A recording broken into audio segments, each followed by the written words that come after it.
It's brought to us by Mally's. Valentine's Day is right around the corner, guys. All you need is love and chocolate this Valentine's Day. Be ready to say the three little words everyone wants to hear.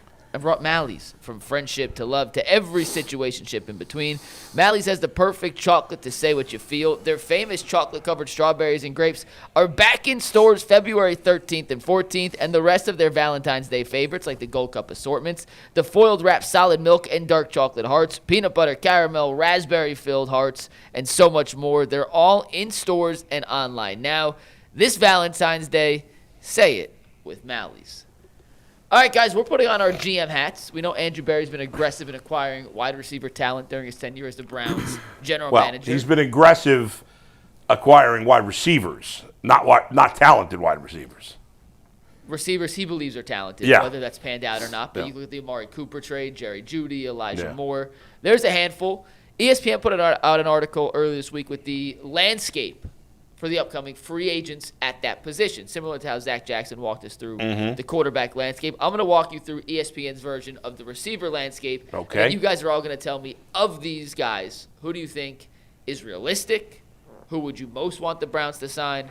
And how they can go about acquiring said players. So according to ESPN, the free agent options at the wide receiver position, Romeo Doubs, Mike Evans, Juwan Jennings, Alec Pierce, even though all indications appear he's going to return to Indianapolis, Wan'Dale Robinson of the Giants, Deebo Samuel, and Rashid Shaheed, the Super Bowl champion. That's a terrible list. As the top receiver options. My guy's not even on that list. The best player is Mike Evans. Yes. Who is obviously not coming here. Yeah. If he leaves Tampa, he's going to go to a team with a quarterback. And a team with ready to win. Right. Romeo Doubs is, he's a nice slot guy. The rest of those guys are just guys. Wan'Dale Robinson had a nice season, but he's, the rest of those guys are third wide receivers or worse. And even Doubs is a third wide receiver. I mean, there's a reason. And I like Doubs. I think he could fit. If the Browns draft an outside receiver, you could put Doubs as your slot guy. How often do you see a 25-year-old playmaking receiver in free don't. agency? You don't. So you're always choosing from right. I think their target should be in trades. Well, that's great you mentioned that, because the trade candidates are the next part of the landscape, and then we have cut candidates. So let me get the trades and the cuts, and then we can discuss our favorites. But the trade candidates, A.J. Brown, Keon Coleman, Quentin Johnston from the Chargers, Xavier Legette, DJ Moore, Brian Thomas Jr., or even Jalen Waddle if Miami goes into a full rebuild. And, Steve, let's see the cut candidates. The final list here, just a few guys to keep an eye on. Brandon Ayuk, Tyreek Hill, and Calvin Ridley. So, Bull, I asked you guys to scour all three of these. We'll go around the horn. Yeah. Of these options. Well, I didn't know we were considering – I had said Romeo Doubs when you originally asked me about this, but I maybe didn't realize the trade guys, because my choice would be Thomas from Jacksonville. Brian Thomas Jr.? Yeah. Why Brian Thomas Jr.? Give us the Doubs and the Brian Thomas Jr. Well, I mean, I think the most realistic option is Doubs, because I don't think Jacksonville's going to trade Brian Thomas Jr. I don't either. But I'd give at least a possibility that Jacksonville would trade Brian Thomas Jr. And so I could see that. He'd be my first choice.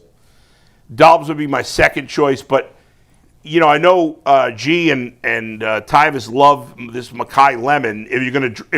Now the free agency comes first. If you're going to draft Mekhi Lemon, you're not going to sign Romeo Doubs, because they're both slot guys.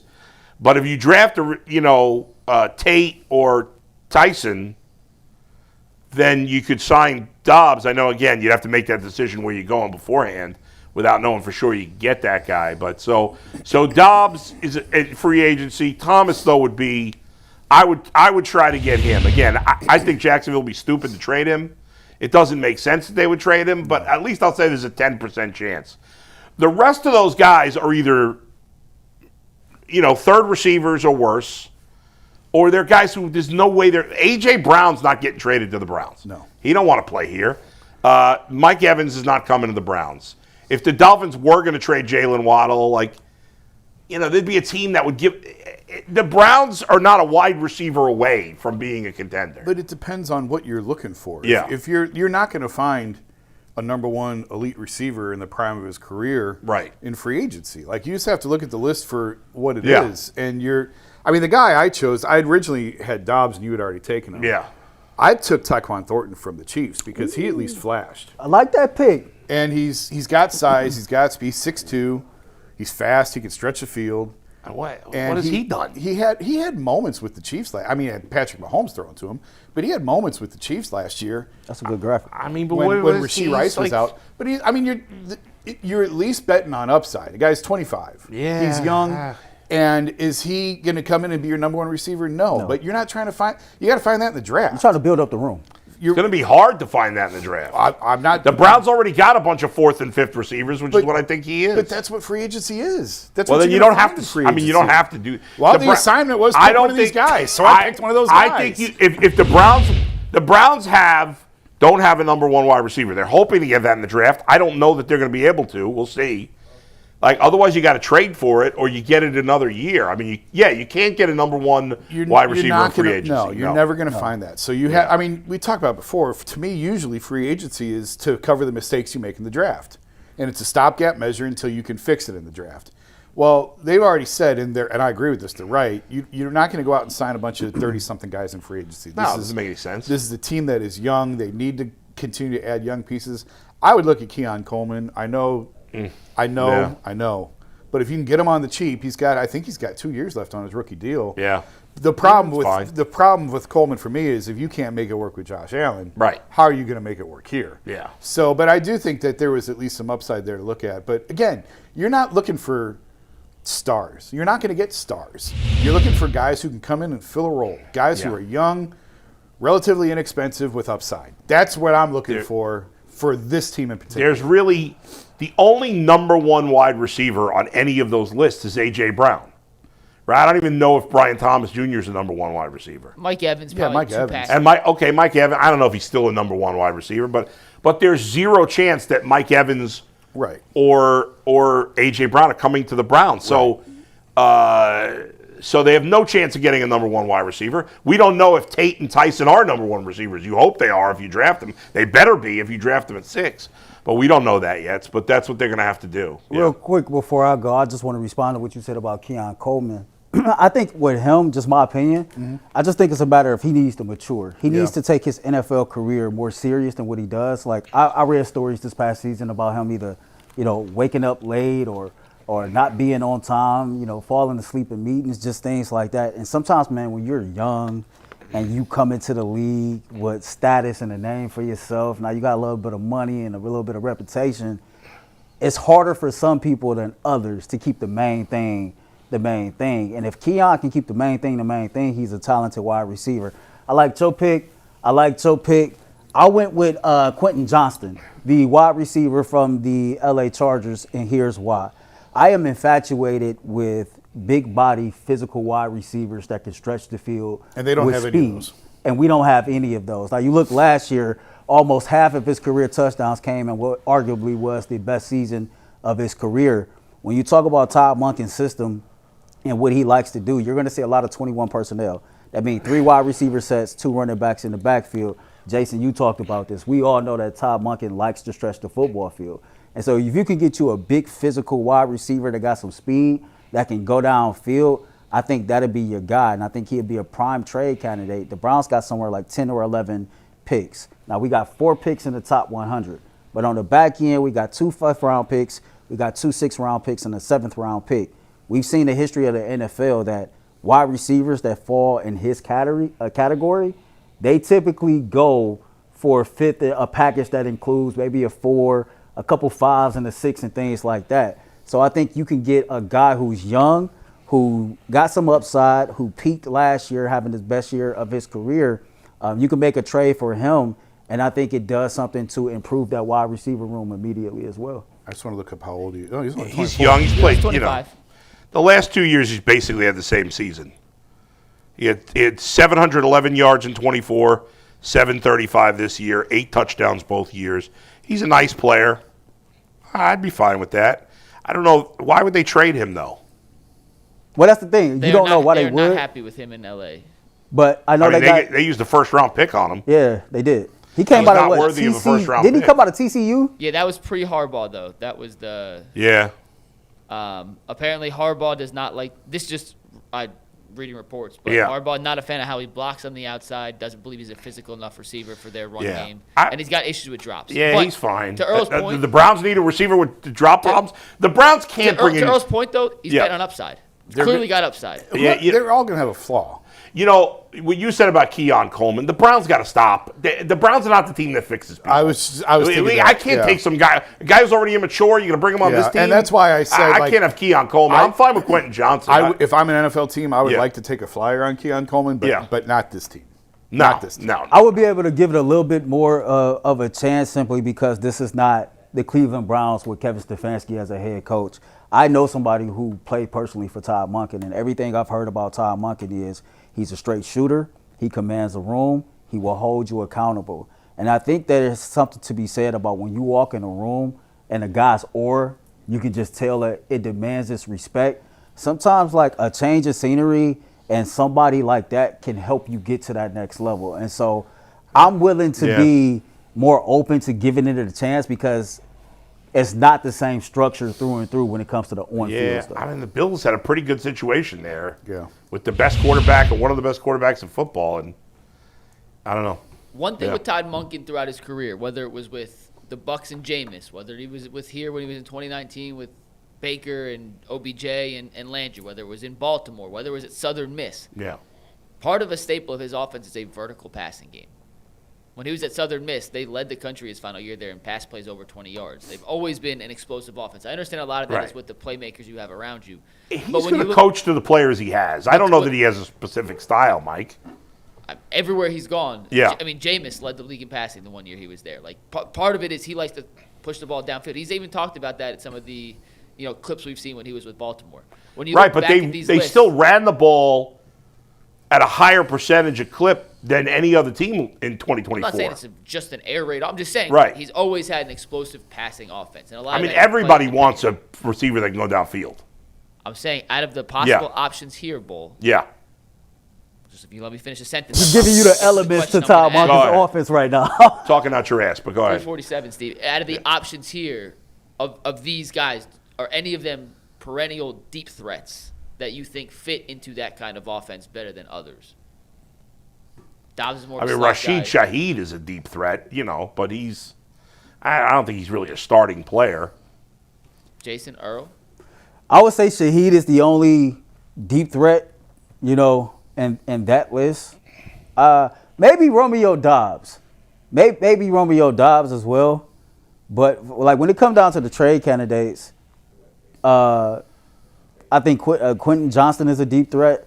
I think Jason's guy Thornton, he's a deep threat. And he returns kicks. And he returns kicks. So there's some deep threats there, maybe not via free agency, but Mike is right. When you start digging into Todd Monken's system and the key components or elements into what makes his system thrive, you do need a vertical threat at wide receiver. And so, I'm not trying to find the next big thing as far as trade and free agency. I don't think that's not how it typically goes. You typically draft those dudes, but you have to build out the entirety of that position group. And if you can add guys that fit what he likes to do, I think it complements the other players and it makes the group better as a whole. Well, I mean, they got room. You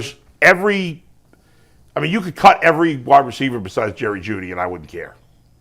Would you care if they cut Jerry Jeudy? No, I wouldn't. Honestly, I wouldn't. But I think he's, he should be better. Yes. He should be better. Yes.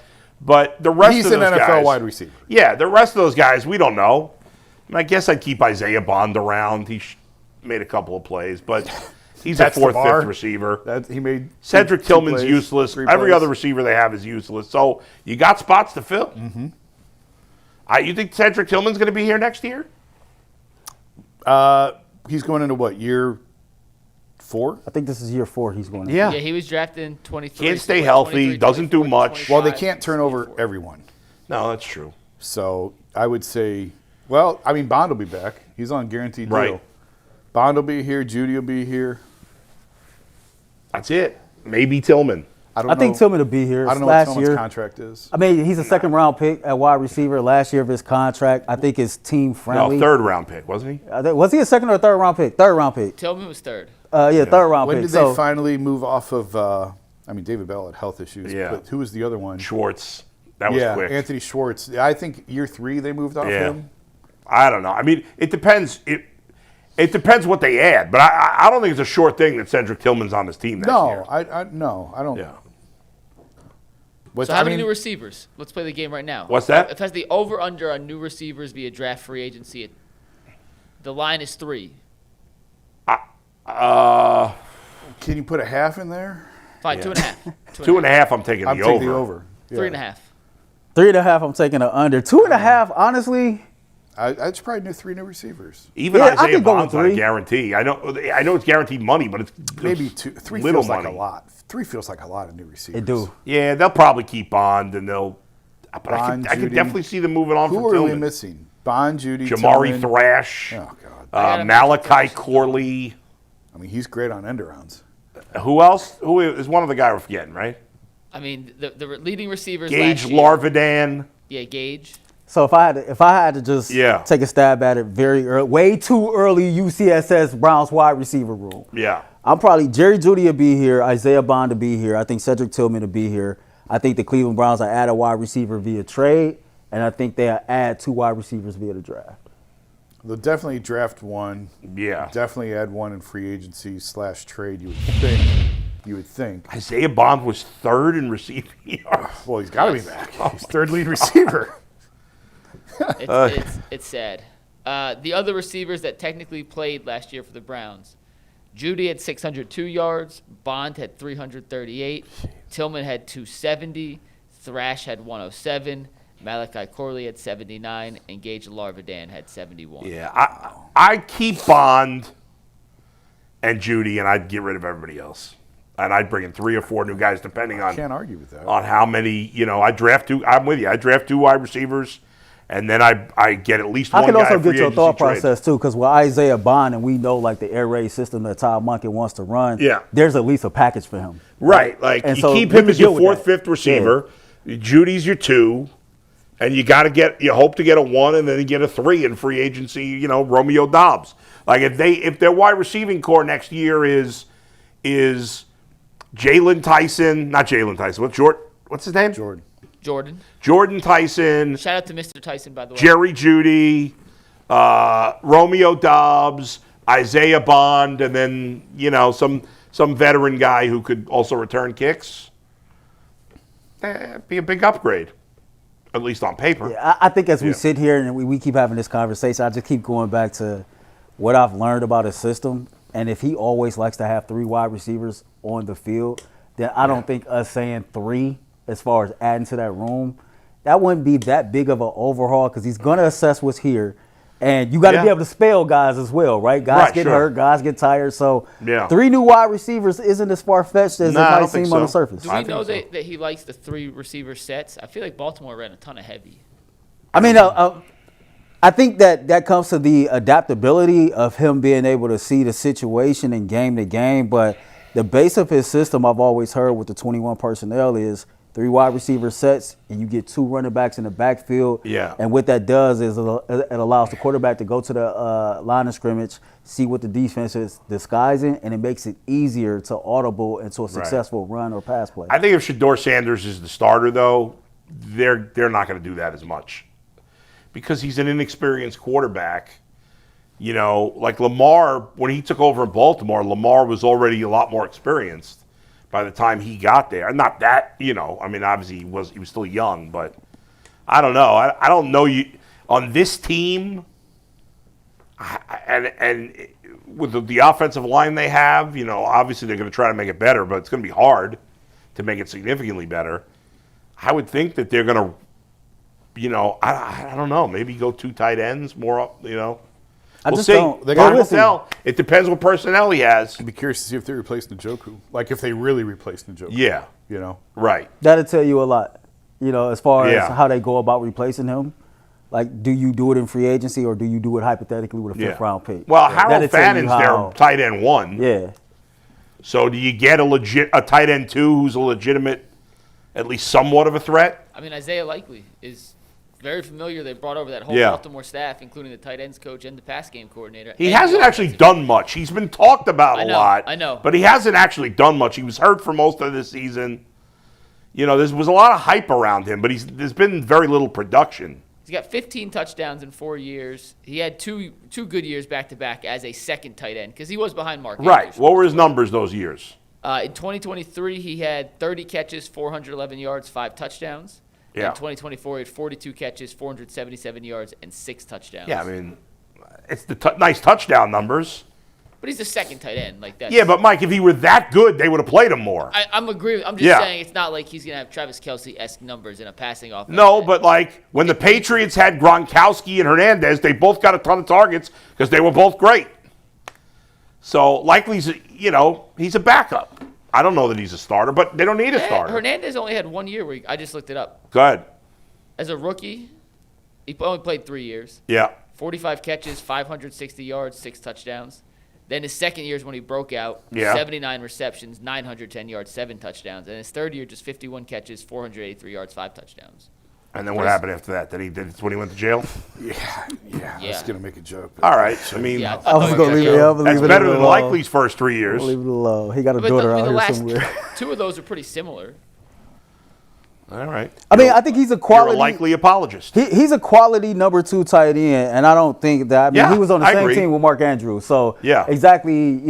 When Mark Andrews got hurt, he was able to step in, and their production didn't fall off that much because he showed in that system Yeah. and through development that I can come out here and give you something when I need to. I'm fine with him being the second tight end. That's tight end, though, to me is a low priority in terms of spending money for the Browns. Yeah.